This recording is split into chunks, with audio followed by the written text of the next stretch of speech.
di Amerika sudah diingatkan oleh para ahli di Amerika, tapi Donald Trump ini memang salah satunya adalah itu tidak terlalu percaya kepada sains. Makanya yang namanya climate change itu dia tidak percaya. Tidak ada yang namanya perubahan iklim itu. Maka ketika itu dia masih mengatakan itu hoax. Itu adalah ciptaan Cina untuk ingin dilihat sebagai korban. Ada satu rumah sakit ya namanya Elmhurst. Itu Elmhurst itu di Queens. Queens ini bagian dari kota New York dan kebetulan banyak orang Indonesia tinggal di Queens ini. Itu dalam satu hari 100 orang meninggal dunia dalam satu rumah sakit. Yang terakhir meninggal dunia kemarin itu namanya Pak Zainal. Rupanya beliau kena COVID-19, tinggal di rumah, meninggal di rumah, maka seluruh keluarganya kena. Istri dan anaknya sekarang juga di rumah sakit.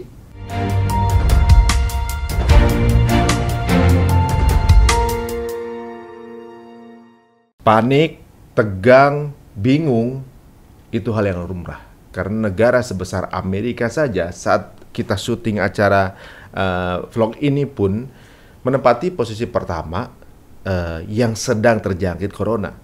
Sekarang korban sudah hampir 11.000 yang meninggal dan 300 ribuan yang terjangkiti corona. Assalamualaikum warahmatullahi wabarakatuh teman-teman semua. Alhamdulillah kita berada di sini. Ya, kita masih stay at home. Semuanya kita masih menunggu sampai kapan pandemi ini juga berakhir. Karena saya yakin gitu buat teman-teman yang ada di rumah juga udah mulai merasa bosan banget gitu. Walaupun semua bisa kita lakukan di rumah, pasti kita pengen bersosialisasi, kita pengen menghirup udara yang lebih nikmat lagi di luar sana. Tapi ternyata balik lagi semua ada hikmahnya. Seperti kemarin melihat langit Indonesia itu, apalagi khususnya di Jakarta, terlihat biru sekali. Ya, karena kurangnya polusi. Benar, ya. Kalau dilihat satelit tuh, kalau nggak salah tuh di Italia itu yang udah mulai social distancing, clear katanya. Tuh makanya. Jadi polusi itu berkurang jauh. Tapi kita nggak ngomongin Italia, nggak ngomongin Indonesia, tapi kita akan ngomongin untuk teman-teman semua yang lagi social distancing, banyakan nonton film kan. Mungkin ada film Hollywood. Kalau nonton film Hollywood seolah-olah Amerika adalah negara yang kuat. Tapi, nah ini dia nih, Amerika juga sedang diuji seperti kita. Sekarang ini ada satu kabar yang mengembirakan sejak lama ya, bahwa ternyata imam masjid yang ada di Amerika itu orang Indonesia loh. Ya, orang Indonesia yang ada di sana, dan bagaimana respons beliau menanggapi COVID-19 ini. Bagaimana dia juga berkampanye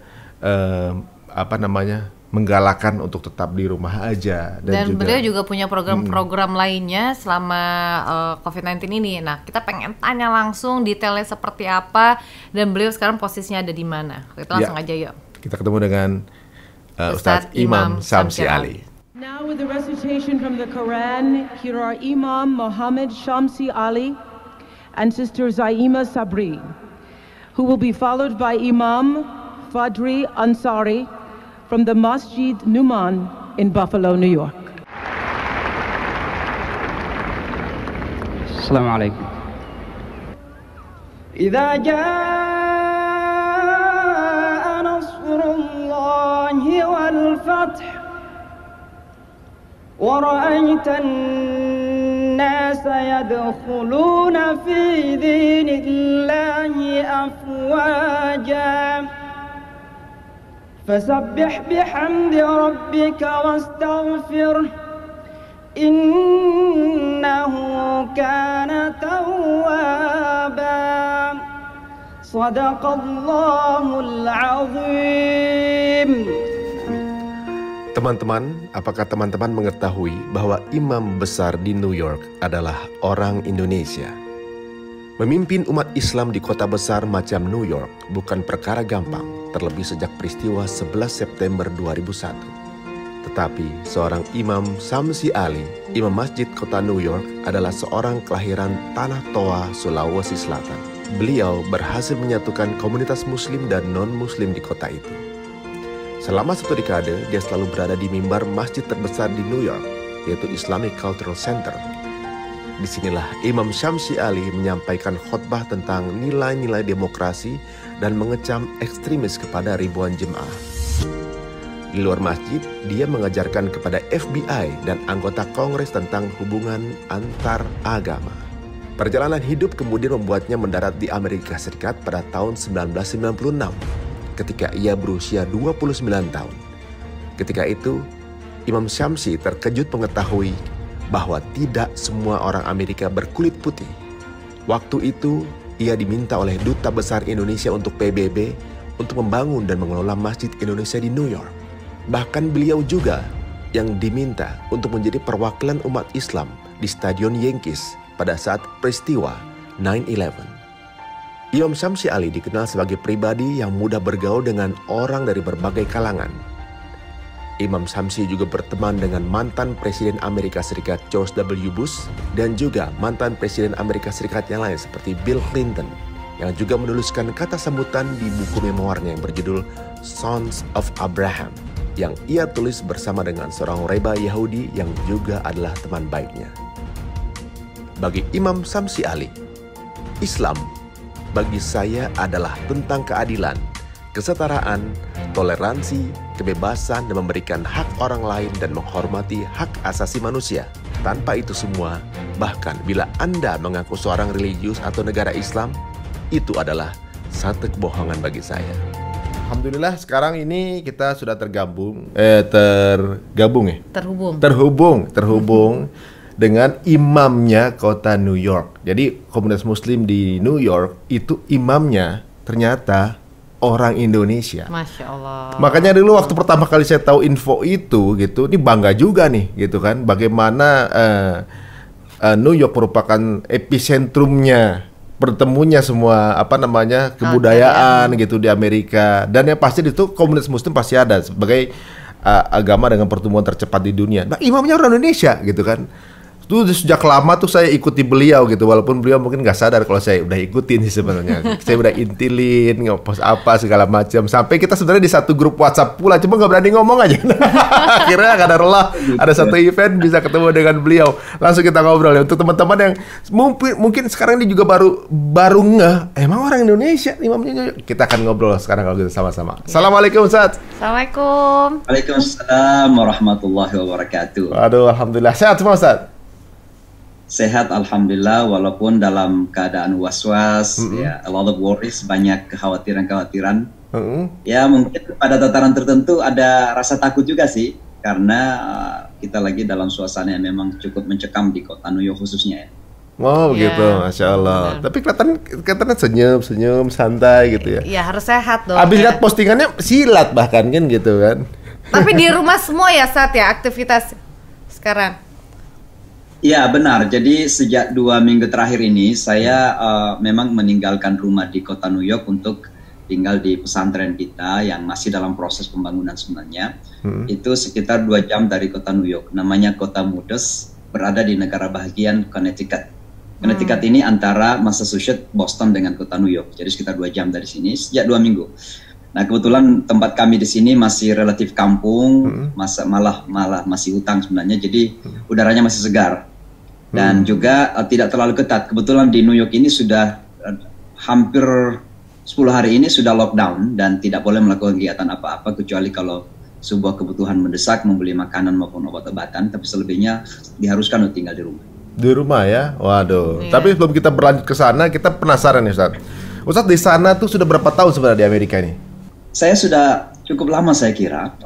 Saya mendarat di kota New York ini itu sejak Desember tahun 96. Jadi kalau dihitung-hitung mungkin sudah sekitar 22 tahun lebih. 22 tahun ya? 23 tahun Desember nanti. Dan saya datangnya itu dari kota Jeddah, Saudi Arabia, dan langsung ke kota. Jadi saya sebenarnya ini sudah cukup lama meninggalkan Indonesia. Saya meninggalkan Indonesia itu sejak tamat pesantren. Jadi relatif sekitar umur 18 tahun. Kemudian ke Pakistan kuliah selama 7 tahun S1 S2. Lalu dari Pakistan itulah kemudian saya mendapat kesempatan menjadi tenaga pengajar di sebuah institusi di kota Jeddah, Saudi Arabia selama 2 tahun. Di penghujung tahun 96 itulah kemudian saya menjadi pembicara di Konsulat Jenderal Republik Indonesia di kota Jeddah kepada grup jamaah haji elit ketika itu yang disebut LUNEK, luar negeri. Jadi kelompok diplomat kita, para duta besar kita itu punya grup sendiri, dan pada waktu itu ada 4 menteri yang bergabung di situ. Ada Pak Menko Polkam, Pak Faisal Tanjung, Pak Azwar Anas, ada Pak Tarmizi Tahir, Menteri Agama, dan juga Pak Menteri Luar Negeri ketika itu Pak Ali Alatas. Jadi ada Pak Menteri. Lalu kemudian saya memberikan ceramah Dan setelah selesai ceramah itulah kemudian saya didatangi oleh duta besar kita di PBB. Kalau di situ namanya Watapri, Wakil Tetap RI untuk PBB. Namanya Bapak Nugroho Wisnumurti. Dan tiba-tiba beliau menawarkan saya untuk ke kota New York. Terus terang saja memang saya dalam bulan-bulan terakhir ketika itu saya sudah ingin sekali meninggalkan Saudi Arabia. Ada dua alasan penting. Bukan saya tidak cinta Mekah Madinah, semua kita hatinya terikat dengan Mekah Madinah. Tapi ketika itu ada sesuatu yang cukup menggalaukan saya sehingga ingin sekali saya ingin keluar dari Saudi Arabia ketika itu. Alasan pertama adalah karena ketika itu memang kita perih melihat bagaimana perilaku beberapa majikan kepada TKW-TKI kita. Maka sebagai sesama bangsa tentu menyakitkan kita menyaksikan hal seperti itu.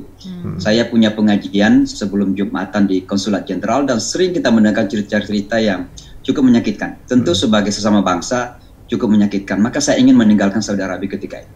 Tapi bukan itu alasan yang terutama. Alasan yang terutama ketika itu saya ingin meninggalkan Saudi Arabia karena ada kecenderungan di Saudi Arabia itu penyeragaman penafsiran agama. Jadi tidak boleh berbeda pendapat. Bagi saya ini sesuatu yang fundamental sekali yang saya tidak bisa terima karena saya mungkin kalau saya kilas balik lagi waktu kecil memang cukup nakal ya. Jadi saya tidak bisa tekan. Itulah sebabnya kenapa saya dimasukkan pesantren karena memang sejak kecil saya nakal, saya suka berkelahi dan sisa-sisa suka berkelahi itu masih ada. Itulah sebabnya saya latihan silat. Dan saya sempat juara nasional silat di tahun 85 di Bandung ketika itu. Nah, kenakalan saya di kampung dulu inilah yang menjadikan saya dilempar ke sebuah penjara suci bernama pesantren. Dan alhamdulillah saya senang di pesantren. Awalnya bukan karena mata pelajaran yang saya sukai, bukan karena bahasa Arabnya atau mata pelajaran Islamnya, tapi karena ada penyaluran bakat berkelahi itu silat.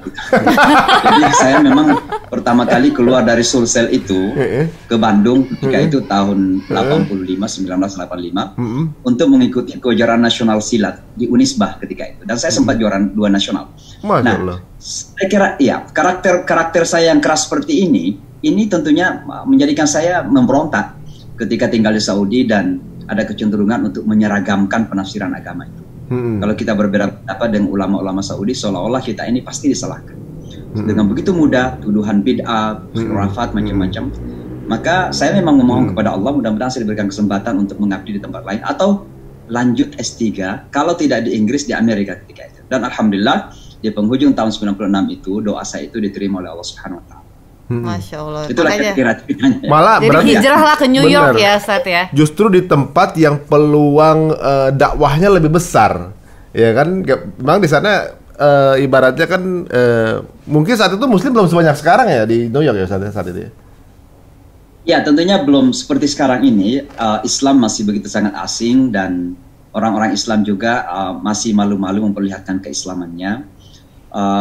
Tapi alhamdulillah sejak itu pun sebenarnya perkembangan Islam cukup baik. Hanya saja memang perkembangan Islam ketika itu masih dominan dengan imigran yang datang ke negara ini. Dari Asia Selatan, dari Afrika, dari Timur Tengah, itu banyak sekali yang datang ke sini. Termasuk dari Bosnia. Sejak perang Bosnia, Amerika itu membuka diri untuk imigran dari Bosnia. Maka perkembangan Islam sejak itu sudah cukup luar biasa sebenarnya. Nah, saya diundang oleh Pak Nugroho tadi, Duta Besar Indonesia ke PBB, untuk memimpin sebuah masjid kecil yang dibeli oleh masyarakat Indonesia, dibantu oleh Pak Harto, dan diresmikan oleh Pak Tarmizi Tahir tahun 95 dan saya datang 96, untuk memimpin masjid itu. Itulah yang dikenal sekarang dengan Masjid Al-Hikmah, Indonesian Muslim Community. Nah, di sana kemudian saya menjadi imam, dan mungkin nanti kita bisa bicarakan tentang bagaimana saya memulai tugas di sana. Tapi yang pasti adalah bahwa saya mendarat 96, lalu tahun 2001 terjadi peristiwa besar itu yang disebut dengan 9/11. Terjadi serangan teroris ke kota New York dan Amerika tahun 2001, dan itu merubah segala sesuatu, wajah Islam termasuk, dan komunitas Islam juga dalam berkarakter yang menampilkan Islam berbeda. Nah, saya ketika itu entah kenapa tiba-tiba saya diminta oleh wali kota New York untuk mewakili komunitas Muslim dalam banyak sekali acara-acara besar ya, baik di kota maupun secara nasional. Termasuk diantaranya ketika Presiden Bush pertama kali datang ke Ground Zero. Ada 2 imam yang diundang untuk mendampingi, salah satunya adalah saya dan yang satu lagi dari Afro American Dan sejak itu kemudian saya lebih banyak aktif selain di Masjid Al-Hikmah tadi, Masjid Indonesia, saya justru banyak aktif lebih luas lagi, dan memang sempat digelari oleh media di sini sebagai the face of moderate Islam atau wajah moderasi Islam. Saya lah yang kemudian membaca doa di Yankee Stadium yang dihadiri oleh ratusan ribu orang, disiarkan ke seluruh dunia, dihadiri oleh Clinton dan lain sebagainya. Dan lain sebagainya. Jadi sejak itu kemudian terbuka pintu bagi saya untuk mengabdi lagi lebih luas di dalam komunitas Muslim maupun di kalangan komunitas antar agama. Karena memang, dan ini saya kembali lagi waktu pertama saya tiba tadi memimpin Masjid Indonesia itu. Jadi ketika saya sampai di New York dan mulai menjadi imam di Masjid Al-Hikmah atau milik warga Indonesia itu, saya gembira karena Islam begitu berkembang. Tapi juga saya galau karena ternyata umat Islam itu seringkali taken for granted, ya, seolah-olah ini nanti tumbuh sendiri Islamnya, dan sehingga mereka itu tidak punya semangat untuk mengenalkan Islam kepada tetangga-tetangga. Maka ketika saya pertama kali datang, salah satu hal yang kami lakukan adalah mengetuk pintu tetangga-tetangga kita. Bukan untuk mendakwakan Islam dulu, tapi mengenalkan diri saja. Misalnya saya mengetuk pintu, lalu saya katakan, ya, good morning sir, good morning. Dia jawab good morning. Mereka bertanya, what I can do for you? Saya katakan, saya kan tetangga Anda. Saya cuma ingin datang dan mengatakan bahwa bukankah Yesus, saya pakai dalil mereka. Sebab kalau saya langsung membaca Qul Huwallah kan terkejut nanti. Atau ayat kursi kan terkejut. Ya. Jadi saya pakai dalil mereka, bukankah Yesus mengatakan cintailah tetanggamu sebagaimana mencintai diri sendiri. Ya, love your neighbors as yourself, kan begitu. Dan Anda, saya kira, tidak akan mencintai kami kalau kami tidak dikenal. Maka kami datang untuk mengenalkan diri. Nah, tetangga-tetangga ini rupanya sangat senang sekali datangi dengan cara-cara seperti itu. Karena orang Amerika itu memang sangat ramah, tapi juga cukup individualistik. Artinya apa? Terkadang kita bertetangga bertahun-tahun, tapi nggak saling mengenal gitu. Hanya hi, good morning, how are you today, gitu aja. Nah, ini kan kita datang mengenalkan diri. Nah, setelah itu kita undang datang ke masjid kita. Waktu itu masjid belum kelihatan masjid, bahkan tandanya pun hampir nggak ada. Nah, mereka pun datang, senang. Kita siapkan kopi. Maklumlah orang Indonesia itu kan kalau kumpul-kumpul tidak ada makan minum kan nggak berkah gitu ya. Kita siapkan kopi, ada teh gitu. Nah, rupanya mereka lebih senang lagi. Kenapa? Ya itulah, nothing is free in America. Tidak ada yang cuma-cuma di Amerika. Ini kok siapkan kue, disiapkan kopi. Mereka bertanya, who are you? Siapa Anda? Mau apa gitu ya? Orang Islam. Terkejut mereka, Islam. Kenapa mereka terkejut? Karena begini, baru kemarin mereka dibombardir dengan informasi-informasi yang menakutkan mengenai Islam. Bahwa Islam itu sangar, orang Islam itu nggak bersahabat. 9/11 ya? Bahkan orang Islam itu nggak tahu tersenyum. Ini bukan hanya ramah, tapi ngasih ngopi, ngasih kue, kan begitu. Nah, itulah awal dakwah kita. Tapi lebih dari itu, saya kemudian berinisiatif. Kita ini kan minoritas. Hidup di tengah-tengah mayoritas non-Muslim. Maka saya berinisiatif membangun hubungan dengan tetangga-tetangga rumah-rumah ibadah. Saya datang ke gereja mengetuk pintu yang tidak jauh dari masjid kita. Saya ketuk pintunya, lalu saya masih ingat sekali, pastornya itu orang Hispanik dari Puerto Rico, tapi orang Amerika ya. Mereka tanya, kamu siapa? Saya katakan saya imam di masjid itu. Dia gembira luar biasa, literally, dia melompat gitu. Artinya gembira sekali. Saya tanya, kenapa gembira? Dia katakan, sudah lama saya ingin datang ke masjid itu. Loh, kenapa nggak datang?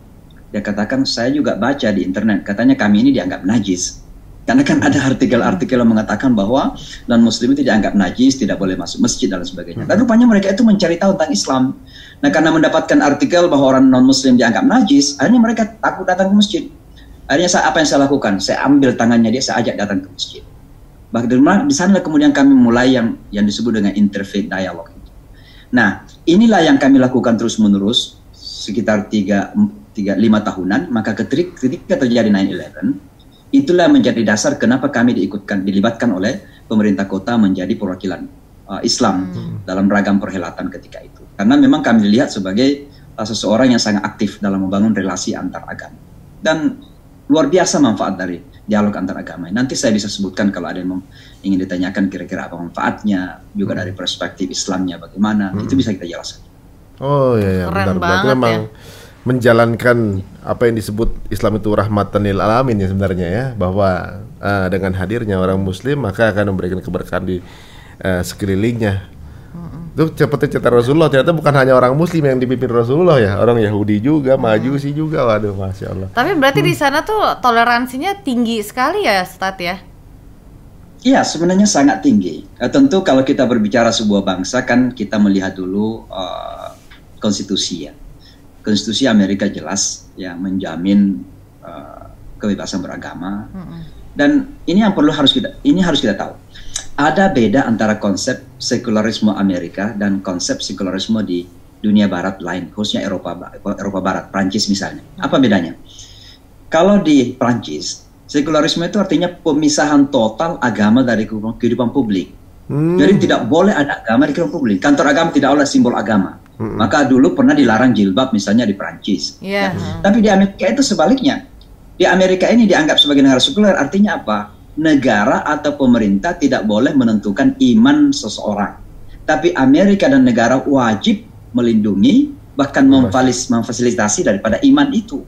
Maka jangan heran kalau di kota New York ini banyak polisi wanita, misalnya polwan, itu memakai jilbab. Pakai jilbab baru topinya ditaruh di atas. Itu dari dulu.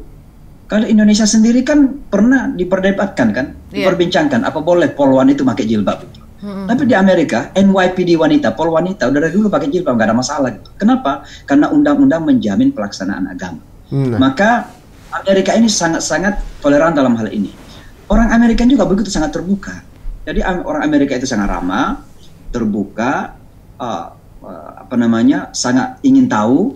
Maka tergantung sebenarnya bagaimana mendekati mereka. Nah, kekurangan kita umat Islam terkadang pertama merasa terlalu benar sehingga kurang ingin bergaul dengan orang, ya. Pergaulan kita batasi. Yang kedua, kita tidak sadar bahwa ketika kita berada di sebuah tempat, maka dalam menyampaikan Islam ini ada yang disebut dengan khatibun nas qadra uqulihim. Ya, berbicaralah kepada orang sesuai dengan kapasitas akal mereka. Nah, kalau kita berada di Amerika, ya pakai dong akal Amerikanya untuk menyampaikan Islam ini. Jadi jangan akal Mesir, akal Saudi yang kita pakai di Amerika menyampaikan Islam. Tentu akan menghadapi tantangan seperti itu. Jadi itulah sebabnya kami melakukan pendekatan-pendekatan dan sambil ya berjalan mempelajari metode-metode yang terbaru, yang inovatif dalam menyampaikan Islam. Waduh, berarti sebenarnya yang dibutuhkan Islam itu good marketing ya sebenarnya. Selama ini yang dipublikasikan oleh dunia mengenai Islam itu kan semacam bad marketing, bagaimana Islam itu teridentifikasi kalau ada terorisme Islam itu. Padahal ibaratnya kalau dipikir-pikir itu kan jumlah terorisme yang mengatasnamakan agama Islam pun tuh di bawah dari 0,2% jumlah total muslim di dunia, tapi menjadi wajahnya umat Islam gitu karena publikasi berarti. Wah, ya, Masya Allah. Ya, wah, artinya memang media itu memiliki kekuatan yang luar biasa. Waduh. Dia bisa memutihkan yang hitam, menghitamkan yang putih. Nah, itulah sebabnya kami salah satu yang kami lakukan di sini adalah bagaimana minimal bisa menjadi bagian dari media itu kalau kita belum bisa memiliki media sendiri. Ya, alhamdulillah dengan segala keterbatasan yang kami miliki selama ini, ya kita bisa mendekati media. Saya pernah di Fox News yang sangat anti-Islam itu, kemudian ke CNN dan sebagainya, itu sudah biasa lah ya. Tapi artinya apa? Ya memang selama ini media memang sangat menjadi pemain untuk menentukan wajah apa saja, termasuk wajah Islam itu. Contoh yang selalu saya berikan itu adalah contoh yang lucu dengan Donald Trump. Jadi beberapa tahun sebelum terpilih menjadi presiden, itu kami pernah ketemu. Setelah terpilih menjadi presiden belum pernah ketemu. Jadi waktu itu dia diwawancarai oleh Fox News dan ditanya, menurut kamu Islam itu bagaimana? Dia katakan Islam itu adalah ideologi yang berbahaya dan orang-orang Islam itu harus kita we have to watch them, apa bahasa Indonesianya itu? Cuci. Kita harus perhatikan. Ya. Oh, di watch maksudnya diperhatiin ya? Ya, harus dicurigai, harus diperhatikan kira-kira begitu. Nah, ada teman saya namanya Russell Simmons, ini hip hop mogul, ya bosnya hip hop. Jadi semua penyanyi hip hop besar itu dia yang besarkan. Namanya Russell Simmons, mantan suaminya Kim Morali. Teman saya nih, dia Afro-American dan dia adalah dia Buddha ya. Dia beragama Buddha, yogi, ya mempraktikkan yoga. Sering ke Bali dia. Nah, dia telepon saya, dia katakan, "Imam, kamu dengarkan nggak wawancara Donald Trump itu?" Saya katakan, "Iya, saya dengarkan." "What you gonna do?" Apa yang kamu harus lakukan? Saya katakan, "Apa yang saya harus lakukan? Dia orang besar, orang kaya, punya media. I cannot do anything." Dia katakan, "Ayo kita temui." Saya kira dia bercanda. ternyata dia telepon betul kantornya dan Donald Trump ingin ketemu dengan seorang imam. Datanglah kita. Ketemu tuh. Saya di sini kan, ya dalam sehari-hari saya kan pakaiannya biasa. Waktu itu saya pakai jas, pakai neck dasi dan sebagainya. Datanglah kita. Waktu kita datang, teman saya ini orang tinggi, Donald Trump cukup tinggi juga. Lalu mereka salaman berdua, Donald Trump mencari-cari, ditanya sama teman saya, kamu cari siapa? Dia katakan, imamnya di mana? Teman saya mengatakan, ini imamnya di bawah. Lalu dia jabat tangan sama saya, ya Donald Trump jabat tangan sama saya, tapi sambil ketawa gitu. Dia tertawa terbahak-bahak. Nah, lalu kita duduklah di kantornya dia, di Fifth Avenue. Ditanya sama teman saya, kenapa ketawa? Dia katakan, I'd never imagine to meet a Muslim that can smile. Saya nggak pernah bermimpi katanya ketemu dengan orang Islam yang bisa tersenyum. Saya terkejut mendengarkan itu. Saya tanya, Mr. Trump, dari mana Anda mengambil kesimpulan seperti itu? Dia katakan, itu yang saya lihat di televisi katanya. Setiap kali saya turn on my television, saya lihat orang Islam itu marah. Orang Islam itu mau berperang. Jadi tahunya dia orang Islam itu suka marah gitu loh, tidak bisa tersenyum. Saya katakan, Mr. Trump, sebelum saya datang menemui Anda, saya itu juga punya kesimpulan yang salah. Saya kira Anda itu orang angkuh, saya bilang. Karena saya menonton show Anda namanya Apprentice. Anda nampak seperti angkuh di situ. Jadi kalau saya ini mengambil kesimpulan tentang seorang yang hebat seperti Anda dari televisi, alangkah naifnya dan salahnya saya. Similarly saya bilang, sama juga dengan Anda sebenarnya. Mengambil kesimpulan tentang 1,6 miliar manusia dari televisi, alangkah naifnya saya bilang. Sebenarnya Donald Trump sejak itu dia nggak pernah ngomong lagi mengenai Islam. Tapi begitu kembali kampanye, rupanya sudah darah dagingnya seperti itu, anti-Islam. Ya udah, mereka anti-Islam lagi. Iya. Jadi maksud saya lah, kembali kepada poin tadi, memang media itu menjadi penentu. Itu juga di Hollywood, ya. Jadi film-film itu, wajahnya misalnya di X Factor ya, itu ada 2 Muslim yang main. Yang satu berperan sebagai FBI, mata-mata, dan yang satu lagi teroris. Yang ditampilkan sebagai Islam yang berperan sebagai teroris, sementara FBI itu nggak pernah tampil ciri-ciri keislamannya gitu. Nah, artinya apa? Bahwa memang media termasuk Hollywood ini, ya dalam segala sesuatunya itu selalu ingin menampilkan image bahwa Islam itu memang agama yang berbahaya, agama teroris. Maka inilah yang kemudian menjadikan saya selalu mengatakan bahwa langkah pertama kita dalam menyampaikan dakwah di bumi barat dan di Amerika khususnya ini adalah bagaimana membenarkan miskonsepsi tentang Islam. Dan itu yang terus-menerus kita lakukan. Islamofobia yang meninggi itu tentu faktornya banyak, tapi salah satunya memang adalah media tadi itu.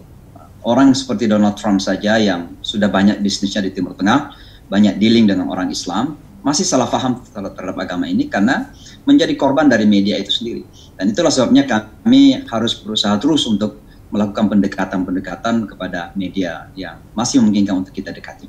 Ustadz Afwan, ini kan semenjak kita 9/11 itu kan memang wajah Muslim itu lumayan tercoreng sekali gitu kan akibat tragedi itu. Tapi mulai kesini kan mulai terkuak tuh, saya dengar begitu ya, terkuak bahwa the real story about 9/11 itu seperti apa gitu. The real story of ISIS juga begitu gitu kan. Nah tapi sekarang kan katanya udah mulai terbuka nih. Pikiran mereka bahwa ternyata Muslim tuh nggak seperti itu. Nah tapi kenyataannya di masyarakat di New York ataupun Amerika itu sendiri seperti apa sih Ustadz melihat wajah Muslim sekarang? Jadi itu yang saya katakan tadi bahwa memang terjadi shifting ya dalam melihat Islam ini. Islam semakin dipahami, dan satu hal yang menjadikan saya semakin yakin ini dari memang kita yakin dari Al-Quran, tapi pengalaman di Amerika ini kemudian menjadikan seolah-olah kita mendapatkan pembenaran dari apa yang selama ini Al-Quran sampaikan kepada kita, bahwa Islam itu ya'lu wa la yu'ala alaih. Islam itu pasti tidak akan bisa tertahankan ketika sudah mulai tersingkap kebenarannya, tidak ada bisa menolak lagi. Yuriduna latfi'u nurallahi biafwahihim wallahu mutimmu nurihi walau karihal kafirun. Itu jelas bahwa Islam ini pasti akan cemerlang, akan jaya dan seterusnya. Tapi pengalaman kita sejak 9/11 ini memberikan penguatan bahwa memang Islam ini sangat luar biasa. Islam itu berusaha dicari sama orang Amerika, bahkan dengan iktikaf salah pun, pada akhirnya insya Allah akan tersingkap dan mendapatkan kebenaran. Ada banyak sekali contoh-contoh yang saya sendiri menjadi orang pertama yang mengalami itu. Misalnya setelah 9/11 ya, saya menjadi imam di Islamic Center, Masjid Rayanya Kota New York lah. Lalu kemudian salah satu inisiatif yang saya lakukan ketika itu adalah membuka kelas khusus untuk mu'alaf atau non-muslim. Namanya Islamic Forum for Non-Muslims, Forum Islam untuk Non-Muslims. Banyak sekali yang datang belajar. ketika itu membludak. Ada yang datang, alhamdulillah sungguh-sungguh memang ingin tahu agama Islam. 70% minimal di antara mereka ini menerima Islam pada akhirnya. Ada yang datang ingin mencari-cari kesalahan. Ya, kita lihat seperti sungguh-sungguh mendengar, tapi sebenarnya mencatat satu kesalahan yang keluar dari mulut kita di media terbuka saat ini pasti akan menjadi 1000 kesalahan di media massa. Dan ada juga yang datang cuma marah-marah, datang mengutuk-ngutuk, mencaci maki. Alhamdulillah, ternyata banyak yang dari marah dan mencaci maki, mengutuk-ngutuk ini, ternyata itu menjadi jalan Allah untuk memberikan hidayah kepada mereka. Satu di antaranya, saya ulang-ulang ceritanya ini, kalau saya di Indonesia, ada seorang putih datang ke pintu, dia mengutuk. Yang dikutuk itu bukan saya, yang dicaci maki bukan saya, yang dicaci maki itu Rasulullah. Nah, bagi orang Islam yang imannya sehat, kalau nabinya dicaci maki, pasti sakit hati. Ya, itu pasti. Kalau ada orang Islam yang nabinya dicaci maki, direndahkan, dihina, tapi biasa-biasa saja, tidak merasa sedih atau sakit hati, pasti harus pergi ke bengkel hati dulu. Ada masalah hati. Maka sakit hati kita mendengarkan dia mencaci maki Rasulullah. Ketika itu saya katakan tadi, saya kan orang keras, ya, dari kampung itu, dari kecil. Sudah hampir marah ya. Sisa-sisa silat kan masih ada itu. Hampir marah. Tapi kemudian ketika saya ingin mengucapkan kata-kata yang keras, kata-kata yang mungkin kasar lah, saya tiba-tiba berimajinasi kalau Rasulullah ketika itu ada di samping orang ini. Kira-kira apa Rasulullah nonjok ya? Atau nendang? Atau nempeleng orangnya? Saya kemudian mengingat semua buku sejarah Rasulullah yang pernah saya pelajari. Belum pernah saya melihat Rasulullah itu bahkan berkata kasar kepada orang. Apalagi mukul orang, hanya karena beliau dihina. Beliau itu dalam Al-Quran disebutkan, itu dihina sebagai ahli sihir, pemdusta, ketabun, dan sebagainya. Tapi Nabi itu nggak pernah berkata kasar kepada orang. Akhirnya ketika saya berimajinasi seperti itu, saya malu. Malunya bukan kepada dia, saya malu kepada Rasulullah. Karena terkadang kita ini dalam bereaksi kepada non-muslim, ya, kepada orang kafir itu, kadang kita merasa ini lebih hebat dari Rasulullah SAW. Nah, akhirnya saya malu dan saya katakan kepada teman-teman yang lain peserta waktu itu, diam, jangan direspon. Lalu kemudian dia mungkin karena sudah lelah ngomong, akhirnya dia balik. Saya ikutin dia. Saya katakan, sir. Dia berbalik, yes. Saya katakan, boleh nggak jabat tangan? Can I shake hand? Rupanya dia masih mau jabat tangan. Lalu saya jabat tangan sama dia. Sambil jabat tangan, saya berusaha tersenyum semanis mungkin. Ya, walaupun hati masih pedih gitu. Lalu dia pergi. Minggu depan datang lagi, setiap hari Sabtu kelas saya. Hari Sabtu datang lagi. Saya yang tidak tahan bertanya, kok kamu datang lagi? Ya, katakan dalam beberapa malam terakhir ini kurang tidur. Saya ini kan lahir di sebuah kampung kecil di Sulawesi Selatan, itu kampung dalam. Di sana itu jampi-jampinya kuat. Saya katakan rasakan jampi-jampi orang Kajang. Saya tanya kenapa nggak bisa tidur? Dia bilang, saya ini kok Sabtu lalu datang dengan segala persepsi yang salah. Saya sudah berkata kasar, berkata kotor, tapi kamu masih bisa datang salaman. Dia bilang sambil tersenyum. Itu yang rupanya menjadikan dia nggak bisa tidur. Dia merasa bersalah. Jadi orang Amerika itu salah satu karakteristiknya cepat feeling guilty namanya, merasa bersalah. Singkat cerita, teman kita ini namanya Matthew belajar Islam 6 bulan bersama saya dan alhamdulillah masuk Islam. Dan sekarang menjadi dai. Dakwahnya apa? Masya Allah. Dakwah menjadi dai. Sekarang dakwahnya apa? Dia hampir setiap hari Minggu buka meja di stasiun subway, dia bagi-bagi Al-Quran. Dia katakan, Imam, saya mau menjadi dai tapi saya nggak bisa ceramah. Saya katakan, apa yang kamu bisa lakukan? Dia katakan, ya saya punya modal sedikit, saya mau beli terjemahan Al-Quran dan saya bagi-bagi. Saya katakan, itulah dakwah kamu. Dan itu yang dilakukan sekarang. Jadi maksud saya adalah bahwa Islam itu luar biasa. Terkadang memang masalahnya adalah bagaimana kita pemeluk Islam ini bisa menyampaikan, bukan sekedar menyampaikan tapi bisa memperlihatkan. Makanya selalu saya mengatakan bahwa dakwah yang paling efektif itu adalah ketauladanan kita, dan ini menjadi tantangan besar kepada umat kita, baik secara individu maupun secara kolektif. Banyak negara yang tidak melihat Islam ini sebagai solusi karena ternyata mayoritas negara-negara Muslim yang mayoritas ya. Ternyata tidak menampilkan bahwa Islam itu adalah solusi bagi mereka. Terkadang justru menjadi masalah. Dan orang-orang di Barat dan di Amerika khususnya ini itu mempelajari Islam melalui sosioantropologi, dari lihat manusianya. Ya. Mereka tidak tertarik membaca buku dulu. Mereka tidak tertarik membaca Al-Quran dulu. Pasti ada penyebabnya. Mungkin dia punya teman yang baik. Dan ini ada contoh, banyak sekali contoh-contohnya. sekitar 7 bulan, 8 bulan yang lalu, ada anak SMA baru 18 tahun kurang masuk Islam, orang putih. Nah rupanya dia teman dengan seorang Amerika juga tapi keturunan Bangladesh, namanya Muhammad Islam. Jadi sudah Muhammad Islam lagi. Double nih kayaknya. Muhammad Islam. Jadi mereka temanan, latihan bola basket setiap hari Jumat sore. Nah, rupanya diam-diam anak Amerika yang putih ini memperhatikan si Muhammad Islam ini. Karena dia tidak pernah berkata kotor, tidak pernah berkata kasar. Dia ada waktu-waktu tertentu dia bersudut ke lapangan, melakukan gerakan-gerakan katanya, istilahnya begitu. Jadi suatu ketika dia tanya, kamu melakukan apa? Dia katakan, I'm praying. Saya sembahyang, saya sholat. Oh, praying apa katanya? Ya, because I'm a Muslim. Rupanya dia katakan, saya mau jadi Muslim juga. Tapi bukan karena sholatnya. Karena Muhammad Islamnya selama ini memperlihatkan karakter yang baik. Dia lembut, tidak kasar, berkata yang baik-baik saja. Datanglah kepada saya waktu itu, dia jamaah saya di Jamaica Muslim Center. Dan anak ini alhamdulillah sekitar 30 menit dia masuk Islam. Tapi maksud saya bukan karena sayanya, tapi ketauladanan yang diperlihatkan oleh Muhammad Islam tadi itu. Maka saya ingin mengatakan bahwa kalau orang bertanya bagaimana cara menyampaikan Islam kepada non-Muslim, saya katakan yang paling benar dan yang paling efektif adalah tampilkan, bukan sekedar menyampaikan. Tampilkan Islam itu kepada mereka. Mereka pasti akan jatuh. Masya Allah. Baik lagi ke akhlak kita sendiri ya, seperti apa. Bagi orang Muslim yang dibaca Al-Quran dan Hadis, bagi mereka yang belum meluk Islam yang dibaca tuh kitanya Muslimnya ya berarti ya. Mereka tuh ngebaca kita berarti ya. Masya Allah. Keren banget. Ya itulah sebabnya Nabi itu kan menjadi tauladan. Benar. Sebenarnya Nabi itu kan cukup menyampaikan saja. Ma'alaika illal balagh. Kewajibanmu hanya menyampaikan. Kalau sudah menyampaikan ya sudah dimaafkan. Sudah cukup. Tapi pada saat yang sama, laqad kana lakum fi Rasulillahi uswatun hasanah. Kenapa? Karena ternyata yang paling efektif di dalam merubah kehidupan orang, persepsi, akidah, itu adalah ketauladanan itu. Maka Nabi itu dipuji oleh lawan-lawannya sekali. Kadang kalau di hadapan Nabi ya seolah-olah kasar. Tapi begitu kembali kepada kaumnya sendiri, mereka muji akhlaknya Nabi itu. Makanya yang dipuji dalam Al-Quran itu kan bukan salatnya, bukan puasanya, bukan zikirnya, qiyamul lailnya, walaupun Nabi itu qiyamul lail setiap malam, wajib bagi beliau itu qiyamul lail. Tapi yang dipuji dalam Al-Quran itu, wa innaka la'ala khuluqin 'adzim. Kamu itu memiliki akhlak yang luar biasa wahai Rasul. Itu yang dipuji oleh Allah dalam Al-Quran. Maka sekali lagi berdakwah dengan akhlak ini begitu sangat penting sekali. Menampilkan Islam yang ramah, Islam yang rahmatul alamin. Dan inilah yang kemudian bagi saya sendiri menyadarkan saya sebagai Muslim Indonesia, ya. Karena kita orang Indonesia ini sesungguhnya punya modal yang sangat besar. Apa maksudnya?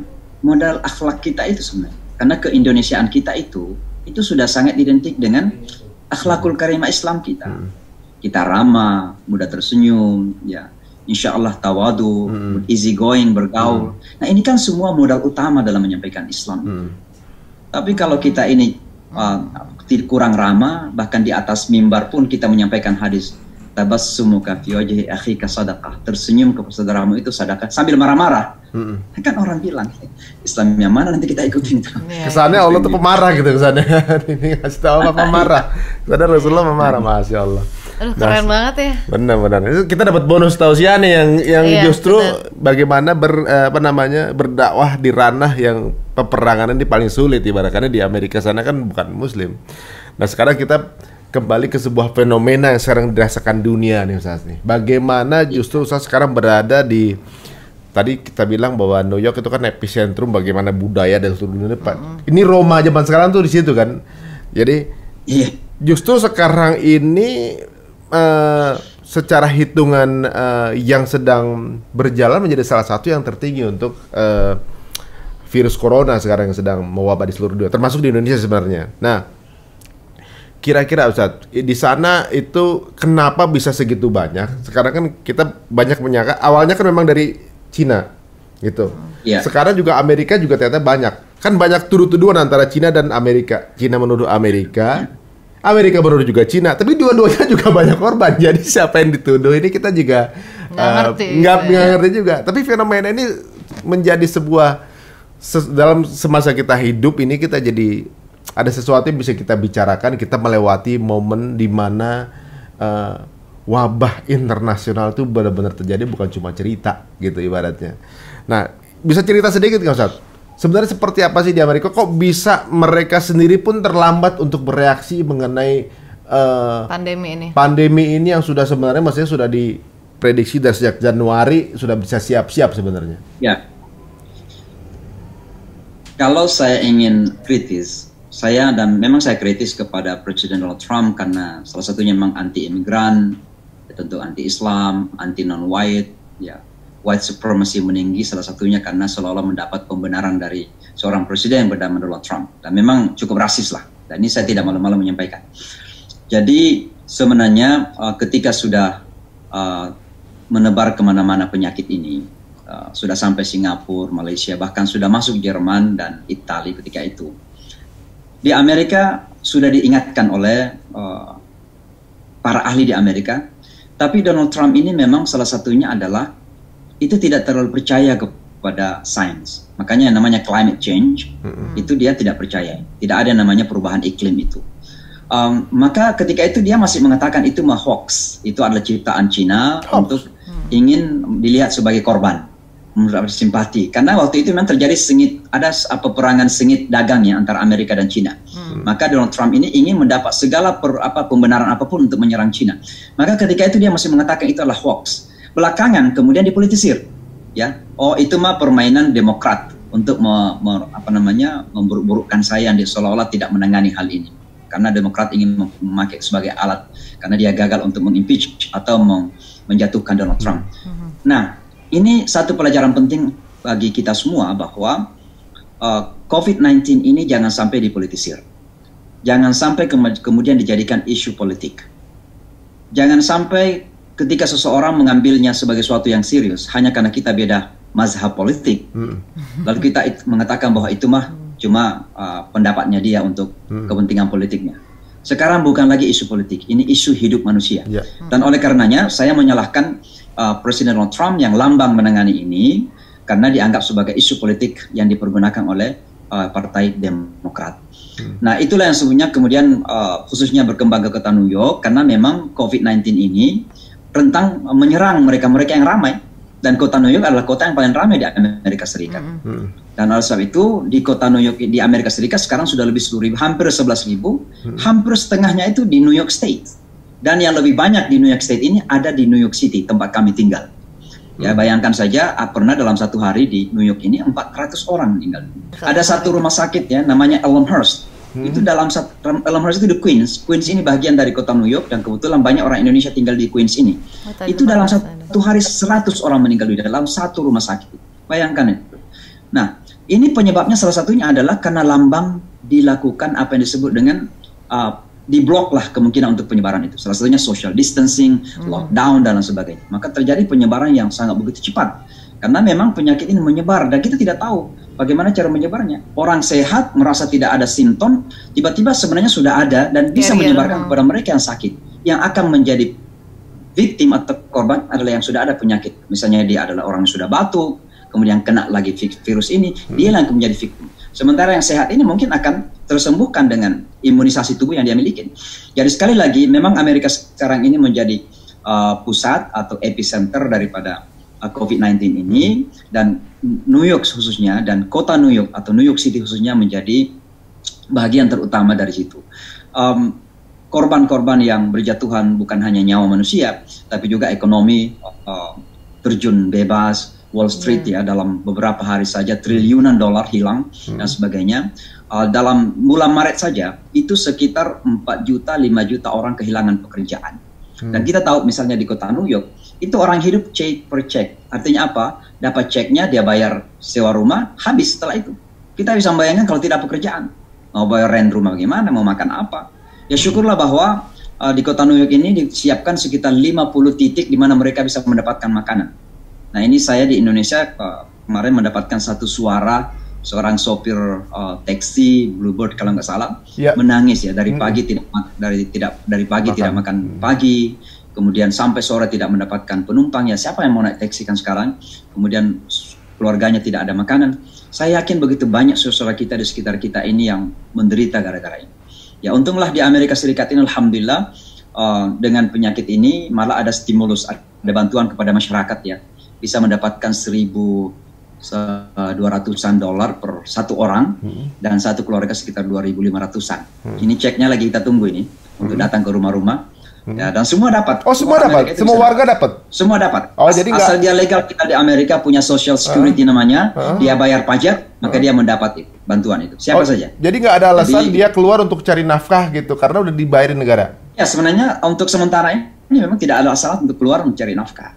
Dan memang pemerintah menutup paksa restoran-restoran, menutup paksa toko-toko yang tidak esensi untuk makanan pokok, kecuali untuk makanan pokok dan juga farmasi dan sebagainya. Berarti kalau di sana tuh biasa restoran harus tutup sekarang. Kalau kayak delivery food juga udah nggak ada lagi ya, Ustadz? Kalau kita kan masih istilahnya di sini ada ojek online, terus ada GoSend apa segala gitu. Ya, sekarang ada beberapa yang masih melakukan itu, tapi memang masih dianjurkan untuk tidak melakukan sekarang aktivitas karena masih dianggap ada interaksi manusia yang terjadi. Tapi masih ada yang melakukan itu karena ada masyarakat yang meminta bahwa mereka masih memerlukan layanan itu. Jadi yang paling ketat ya tidak boleh ada yang makan di restoran. Jadi semua kursi-kursi ya dilipat lah di restoran-restoran itu. Hanya ada delivery saja sekarang. Tapi sebenarnya posisi New York sendiri sebenarnya sekarang tuh keadaannya kayak gimana sih, Seth? Apakah benar-benar di lockdown, orang benar-benar nggak boleh sepi gitu, nggak boleh ke toko-toko gitu, atau masih ada aja yang keluar gitu? Saya bisa mengatakan sangat sepi sih. Kota New York ini kan kota yang dianggap tidak pernah tidur ya, never sleep city kan gitu. Tapi sekarang ini ya lagi istirahat. Jadi kalau kita lihat misalnya Times Square, apalagi sudah udara sudah enak seperti ini, itu biasanya manusia seperti semut di sana. Hanya sekedar menonton iklan-iklan itu. Oh, iya, tapi sekarang itu sepi betul, sepi. Ya, sudah seperti kota yang tidak hidup lah. Saya tidak mengatakan kota mati, tapi kota yang kurang aktif lagi. Dan memang masyarakat ketakutan karena fakta yang mengatakan begitu banyak orang yang meninggal, begitu banyak kasus yang ada. Teman-teman Indonesia kita ada 2 orang yang sudah meninggal dunia, dan ada beberapa dari jamaat kita yang saya sebutkan tadi Masjid Indonesia itu, yang sekarang kena, ya, positif yang ya. terakhir meninggal dunia kemarin itu namanya Pak Zainal. Rupanya beliau kena COVID-19, tinggal di rumah, meninggal di rumah, maka seluruh keluarganya kena. Istri dan anaknya sekarang juga di rumah sakit. Ya, namanya Ibu Ida. Jadi ada teman-teman kita yang kena juga. Jadi memang menakutkan. Makanya orang-orang ini bukan karena larangan saja, memang sadar bahwa kalau mereka keluar tidak menjaga aturan ini, maka mereka sendiri akan menjadi korban. Maka alhamdulillah sebagian besar orang-orang di New York ini sangat taat, bahkan boleh katakan ya hampir semuanya taat lah, karena memang betul-betul mencekam. Waduh, nah ini Ustadz, karena sudah dipastikan gini, karena Ustadz itu kan imam di New York yang kebetulan orang Indonesia, berarti komunitas orang Indonesia diaspora yang hidup di Amerika pasti segala informasinya hampir semuanya Ustadz terhubung gitu dengan Ustadz. Nah, jumlah orang Indonesia yang terpapar atau terinfeksi COVID itu berapa Ustadz? Selain yang 2 meninggal tadi? Kalau di kota New York ini ada puluhan lah ya. Saya tidak bisa menyebutkan pastinya sekarang ini, tapi sekitar puluhan. Ada beberapa yang di rumah sakit, dan ada beberapa yang terpaksa harus melakukan karantina di rumah saja karena pertama rumah sakit itu penuh, ya, rumah sakit pada penuh semua. Dokter-dokter juga banyak yang sakit, kelelahan dan sebagainya. Ada jamaah saya di Jamaica Muslim Center. Jadi sekarang ini saya memimpin masjid namanya Jamaica Muslim Center di salah satu masjid terbesar di kota New York. Beberapa dokter jamaah saya itu meninggal dunia, padahal dokter yang bekerja gitu meninggal dunia. Dokter meninggal dunia, ada beberapa 2 hari yang lalu ada 2 orang yang saya tahu. Maka ada sebagian yang tetap tinggal di rumah, ya mereka melakukan karantina sendiri, tidak bisa ke rumah sakit. Pertama rumah sakit penuh, yang kedua karena merasa bahwa ada yang lebih emergency lagi untuk tinggal di rumah sakit. Padahal mereka sudah punya simptom, sudah panas, kemudian sudah batuk, kemudian macam-macam lah. Dan ada yang sudah hilang taste of tidak ada nafsu makannya, berarti itu udah simptom betul. Begitu. Itu masih tinggal di rumah. Karena rumah sakit penuh sekarang di kota New York khususnya. Waduh, keluarganya juga terpapar dong, bisa gitu. Kalau masih di rumah, keluarga bisa terpapar dong tuh. Mereka karantin di kamar tertentu. Misalnya ada teman ya dia tinggal di basement lah, sementara anaknya harus di atas, jadi hampir tidak bisa ketemu. Memang betul-betul sangat luar biasa di kota New York ini. Maka dibuatlah rumah sakit darurat. Misalnya Javits Center yang kita kenal tempat yang pameran besar itu dijadikan rumah sakit sementara. Kemudian ada kapal laut yang dikirim oleh Navy, pemerintah federal, namanya Comfort, juga menjadi rumah sakit darurat sekarang ini. Bahkan di Central Park itu ada beberapa tenda yang dijadikan rumah sakit darurat untuk menangani penyakit COVID-19 ini. Jadi semua ini menjadi sebuah gambaran saja. Kalau kita pikirkan saja ya, itu cukup mencekam, cukup menakutkan bagi banyak orang. Dan ini kemudian menjadikan memang betul-betul New Yorkers harus tinggal di rumah. Karena memang New Yorker tinggal di rumah. Tapi berarti sekarang dalam keadaannya lockdown atau hanya shutting down atau seperti apa tuh? Ya memang disebut lockdown ya. Lockdown dalam artian ditutup segala-galanya. Bank juga tidak ada yang dibuka, sekolah tidak ada yang dibuka. Oh, termasuk bank juga tutup ya? Iya, kantor-kantor pemerintahan semua dari rumah. Semua pekerja dari rumah sekarang ini. Pokoknya tidak boleh keluar rumah kecuali kalau ada kebutuhan emergensi. Misalnya beli makan, ya, bahan makan misalnya. Atau misalnya dia perlu obat, itu masih bisalah keluar rumah. Tapi kalau sekedar keluar rumah jalan-jalan, maka boleh jadi itu didenda. Saya tadi pagi ini ada pertemuan dengan konferensi dengan kepolisian. Jadi kita konferensi apa ya, pakai telepon ya, teleconference ya, dengan kepolisian. Dan memang didenda bagi mereka yang berkeliaran tanpa ada maksud tertentu, tanpa ada kepentingan yang mendesak, maka mereka akan didenda oleh kepolisian. Dan itu sudah ada beberapa terjadi, ditangkap dan didenda. Jadi kota New York boleh saya katakan sekarang ini memang lockdown, karena memang itu adalah cara yang terbaik untuk bisa menangkal penyebaran daripada COVID-19 ini. Waduh. Stat dulu aja ya, ketika kita main-main ke New York itu, polisi tuh emang sering banget berjaga-jaga di sana. Nah, keadaan sekarang seperti apa? Apakah lebih mencekam lagi karena untuk menjaga orang-orang supaya nggak keluar rumah, atau seperti apa sih keadaan di sana? Ya, tadi dalam pertemuan dengan kepolisian ya lewat telepon, justru ada masalah baru lagi yang terjadi di kota New York ini. Ada domestic abuse yang terjadi. Jadi kan orang-orang New York ini itu tidak terbiasa tinggal di rumah. Nah, begitu tinggal di rumah, maka mereka cepat emosi, terjadi perkelahian suami istri lah, macam-macam. Maka terjadi domestic abuse banyak sekarang di kota New York. Maka sudah pasti polisi banyak terlibat. Maka memang kita lihat di jalan banyak polisi, selain untuk melihat-lihat siapa yang berkeliaran tanpa kepentingan, bahkan di toko-toko juga diperhatikan. Misalnya toko makanan, itu diperhatikan oleh polisi. Apakah mereka menjaga jarak 6 feet gitu? Saya nggak tahu berapa sentimeter itu 6 feet. Itu harus antara satu customer, misalnya kita mau bayar di cashier, itu customer belakang kita harus menjauh dari kita, tidak perlu dekat. Kalau nggak ditegur langsung. Dan polisi memperhatikan itu. Jadi betul-betul dijaga di kota New York ini. Ya. Tapi alhamdulillah kita di kota New York itu ada dekat dengan kepolisian. Kita nggak merasa terancam dengan hadirnya polisi. Karena bagi kita polisi itu memberikan rasa aman. Menjaga, dan saya sendiri ini kan, saya ini adalah liaison. Saya ini penghubung antara masyarakat Muslim dan kepolisian. Dan saya pelatih apa yang disebut dengan cultural sensitivity training, melatih kultur Islam di kepolisian. Jadi saya dekat dengan mereka. Kedekatan ini menjadikan kita merasa aman melihat banyak polisi di jalan malah. Bukan sebaliknya, terkadang kalau kita melihat itu merasa khawatir, jangan-jangan takut didenda gitu. Dan di sini fenomena-fenomena yang bisa dibilang kayaknya ke seluruh dunia juga terjadi. Belum lama saya juga lihat postingan dari Ustadz juga mengenai bahwa di London juga dokter-dokter Muslim lah yang pertama kali meninggal gitu ya. Mereka yang berada di barisan depan untuk merelakan dirinya berjihad untuk menolong para korban-korban COVID, walaupun humankind. Jadi nggak ngelihat apa keyakinannya dari ras apa segala macam. Mereka terjun duluan dan meninggal paling awal, begitu. Kalau di sana bagaimana? Jadi, aman semua? Setiap ada permasalahan yang terjadi, itu bagi kami bukan hanya dihadapi sebagai memang sebuah isu, tapi kami selalu mengaitkan dengan kepentingan dakwah. Ya, ketika 9/11 terjadi, dengan segala tantangan yang ada, itu menjadikan kami belajar bahwa setiap tantangan itu pasti ada peluang. Inna ma'al usri yusra, setiap ada kesulitan pasti ada kemudahan. Maka setiap peristiwa yang terjadi di Amerika ini selalu kami melihat kira-kira hikmah apa yang positif, khususnya dalam kaitan dakwah Islam kita.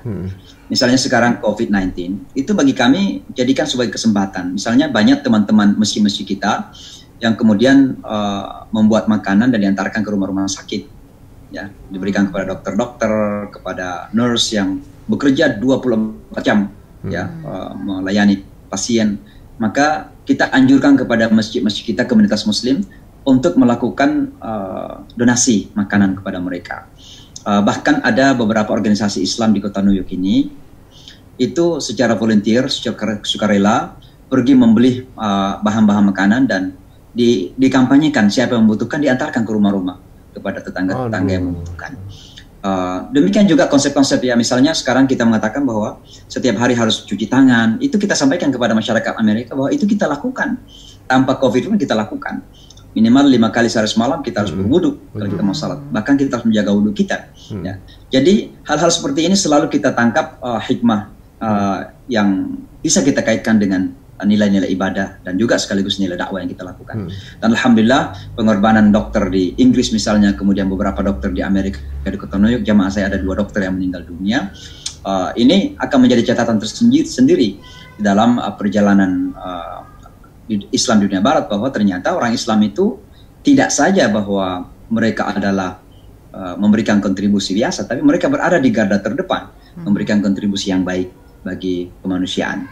Dan ini akan membalik stigma yang ada selama ini bahwa orang Islam itu berbahaya, orang Islam itu menakutkan dan sebagainya. Jadi ini adalah cara merubah stigma dengan karya nyata. Masya Allah ya. Waduh, ini kalau kita ngobrol sama Ustaz sih kayaknya banyak yang pengen kita tahu ya. Tapi kalau kita lihat jamnya nih sekarang di sana nih udah malam loh sebenarnya. Ya, kita di sini pagi, di sana udah malam. Mungkin ini aja Ustaz ditutup dengan doa mungkin Ustaz. Oh sebentar, mungkin pesan untuk orang Indonesia Ustaz. Sebaiknya kita bagaimana sih gitu dengan tatanan kesehatan yang lebih baik di Amerika, dengan tatanan kehidupan sosial yang lebih tertata di Amerika pun tetap terkena corona dampaknya. Nah kita nih di Indonesia yang lebih rentan, bisa dibilang banyak hal yang mungkin kita masih merespons dengan manual gitu ibaratnya. Kita ada simptom sedikit ya diselesaikan dengan kerokan gitu misalnya kan. Inilah Indonesia gitu. Nah kira-kira ada nasihat apa dari Ustaz? Jadi begini, ketika merebak pertama kali ini dan sudah sampai di Singapura, Malaysia dan Thailand, waktu itu di Indonesia masih dikatakan bahwa belum ada kasus. Iya. Ya, padahal saya lihat ada beberapa imigran Cina yang sudah sampai ke Bali, sudah sampai ke beberapa daerah. Maka saya menulis sebuah artikel dengan judul, saya lupa judulnya, tapi kira-kira saya mengatakan hebat ya Indonesia itu kebal. Karena kok Singapura sudah kena, Malaysia sudah kena, Thailand sudah kena, tapi kok Indonesia itu merasa belum kena. Ya. Dan ternyata boleh jadi sekarang justru Indonesia menjadi epicenter di Asia Tenggara sekarang. Benar. Karena Singapura sudah beransur-ansur baik, Malaysia beransur baik, sementara Indonesia sekarang agak kelabakan menghadapinya. Jadi artinya apa? Amerika yang begitu kuat saja, beberapa negara Eropa yang begitu kuat seperti Jerman masih kena. Ya, apalagi kita ini kok terkadang mengambil setengah hati gitu. Dan saya kira ini menjadi pelajaran penting. Pelajaran penting yang lain ini seperti Donald Trump tadi, jangan sampai isu ini dijadikan sebagai isu politik. Keep aside politik for a moment lah. Kita kesampingkan lah perbedaan politik sementara ini. Karena kita sekarang ini antara membela kehidupan manusia, saving the lives ini very important. Sangat-sangat penting untuk kita menyelamatkan nyawa manusia. Ketimbang misalnya untuk selalu kita berpikir nanti kepentingan politiknya bagaimana. Saya kira ini penting untuk para politisi kita dengarkan baik-baik bahwa ini adalah masalahnya nyawa manusia dan tidak ada yang lebih penting lagi daripada nyawa manusia. Amerika yang begitu materialistik ya. Ini adalah kapitalisme, tapi berani menutup toko-toko, berani mengorbankan perekonomian untuk menyelamatkan nyawa manusia. Kenapa kok Indonesia waktu itu masih berpikir mungkin dengan tidak mengatakan bahwa Indonesia ada kasus, ya turis masih bisa datang, bisa membangun perekonomian. Jangan sampai gara-gara ekonomi kita menghancurkan kehidupan manusia. Jadi kita cuma ingin mengingatkan bahwa nyawa manusia adalah yang terutama, dan salah satu hal yang saya ini sebagai orang Indonesia juga, tentu salah satu hal yang seringkali menjadikan saya sedih adalah terkadang kita ini memandang enteng hidup manusia itu. Kita tidak terlalu manusiakan manusia. Memanusiakan manusia itu. Ini bukan politik ya, tapi bayangkan misalnya ketika Pilpres kemarin itu kalau nggak salah sekitar 600-an orang meninggal dunia. Setelah itu hilang begitu saja kan. Nggak ada follow up. Ini saya tidak bermaksud politisi, Saya bukan politisi dan tidak punya kepentingan apa-apa. Tapi itu sebuah realita bahwa ternyata nyawa manusia begitu hilang begitu saja tanpa ada sebuah follow up atau tindak lanjut. Bagaimana untuk mencari tahu kebenaran dari hilangnya begitu banyak jiwa manusia ketika itu. Maka jangan sampai ini terjadi juga, bahwa kita pandang enteng kehidupan manusia. Jadi saya kira itu saja menjadi peringatan kita semua bahwa mari kita take this very seriously, kita ambil ini sungguh-sungguh dan serius, ini tanggung jawab dunia akhirat saya kira. Masya Allah. Masya Allah.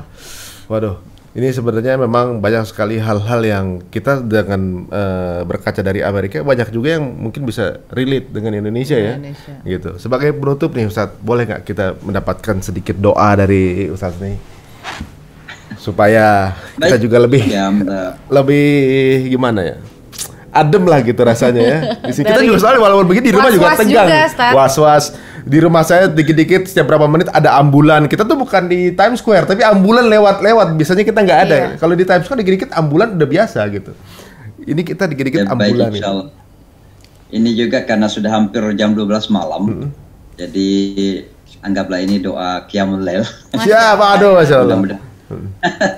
Mudah-mudahan Allah menjaga kita, mudah-mudahan Allah Subhanahu wa Ta'ala memberikan kemudahan dan kemurahan dalam menghadapi the very challenging moment di saat-saat yang sangat berat sekarang ini. Dan teman-teman kita yang sedang menghadapi musibah, sedang sakit, disembuhkan kembali oleh Allah Subhanahu wa Ta'ala, dan mereka yang meninggal dalam keadaan iman, mudah-mudahan Allah terima mereka menjadi syuhada. Allahumma amin. Allahumma rabbana lakal hamd wa lakal syukru kama yanbaghi li jalali wajhikal karim wa 'azimi sultanik. La ilaha illa anta subhanaka inni kuntu minadh dhalimin. Rabbana zalamna anfusana wa illam taghfir lana wa tarhamna lanakunanna minal khasirin. Bismillahilladzi la yadurru ma'a ismihi syai'un fil ardi wa la fis samaa'i wa huwas samiul 'alim. A'udzu bikalimatillahi tammati min syarri ma khalaq. Allahumma inna nas'aluka al-'afiyah wal 'afwa wal mu'afat ad-da'imah. Allahumma ya man qala fi kitabih fa idza maridtu fa huwa yashfin. Allahumma shfina wa shfi mardal muslimin. Allahumma shfina wa shfi mardana shifaa'an 'ajilan la yughadiru saqama. Rabbana atina fid dunya hasanah wa fil akhirati hasanah wa qina adzaban nar. Subhana rabbika rabbil 'izzati amma yasifun wa salamun alal mursalin. Walhamdulillah. Alhamdulillahirabbil alamin. Jazakallah khair Ustaz. Waktunya luar biasa. Alhamdulillah dikasih kesempatan untuk bisa bicara sampai ketemu di Indonesia insyaallah. Sampai ketemu lagi Ustaz. Sehat-sehat ya Ustaz. Salam buat keluarga Ustaz. Amin, mohon doanya insyaallah. Amin. Terima kasih Ustaz. Amin, insyaallah saya sampaikan. Assalamualaikum warahmatullahi wabarakatuh. Ustaz. Assalamualaikum. Alhamdulillah, Masya Allah. Kita langsung bisa ngobrol ya dengan Ustadz Imam Syamsir Ali yang langsung ada dari Connecticut. Kita bisa tahu seperti apa kondisi sekarang gitu. Terus lumayan pesan-pesan beliau juga Masya Allah gitu. Jadi membuat kita semakin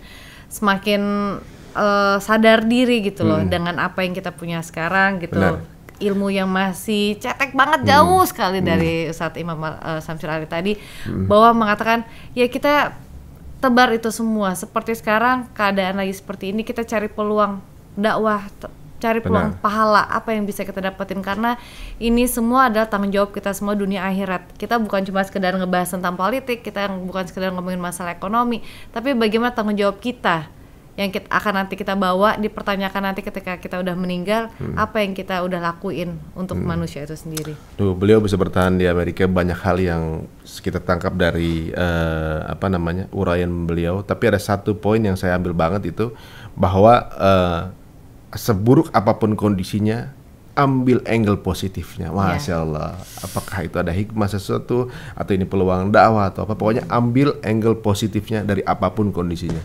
Masya Allah, luar biasa. Waduh, kayaknya menarik sekali pembicaraan hari ini. Saya juga sampai bingung ini kalau misalnya mau dibikin berapa episode ya untuk bisa. Ini kontennya padat banget dari beliau nih. Mudah-mudahan kita doakan keluarga yang ada di Amerika semuanya dalam keadaan yang baik-baik saja, dan juga mungkin dilindungi Allah Subhanahu wa Ta'ala, termasuk juga di Indonesia. Dan ingat, yang di Amerika aja mereka menahan diri untuk keluar rumah. Jadi teman-teman semua nggak usah keluar rumah dulu lah. Stay at home. Stay at home. Stay safe, di rumah aja. Oke. Sampai ketemu lagi di episode berikutnya. Jangan lupa untuk subscribe, like and comment. Assalamualaikum warahmatullahi wabarakatuh.